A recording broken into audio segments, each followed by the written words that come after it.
ਵਾਲੇਕੁਮ guys. ਆ ਦੇਖੋ ਜੀ ਟਰੈਵਲ ਏਜੰਸੀਆਂ ਦਾ ਫਰਾਡ ਕਰਨ ਦਾ ਤਰੀਕਾ।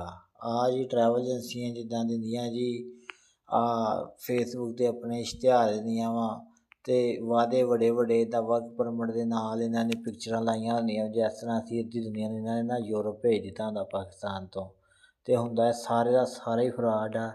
100% ਟਰੈਵਲ ਏਜੰਸੀਆਂ ਜਿੰਨੀਆਂ ਵੀ ਆ ਸਾਰੀਆਂ ਫਰੋਡ ਕਰਦੀਆਂ।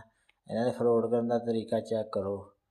ਆ ਦੇਖਿਓ ਹੁਣ ਤੁਸੀਂ ਜਦੋਂ ਵੀ ਇਹਨਾਂ ਦੀ ਹਿਸਟਰੀ ਚੈੱਕ ਕਰਨੀ ਹੈ ਤੁਹਾਡਾ ਕੰਮ ਆ।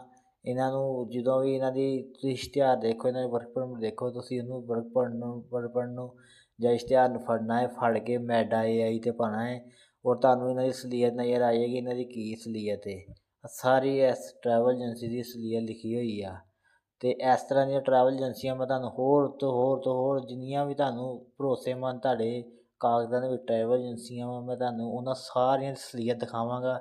ਇਹਨਾਂ ਨੇ ਪਹਿਲੇ ਕਿੰਨੇ ਫਰਾਡ ਕੀਤੇ ਆ ਔਰ ਕਿਆ ਇਹਨਾਂ ਦਾ ਫਰਾਡ ਕਰਨ ਦਾ ਤਰੀਕਾ ਵਾ।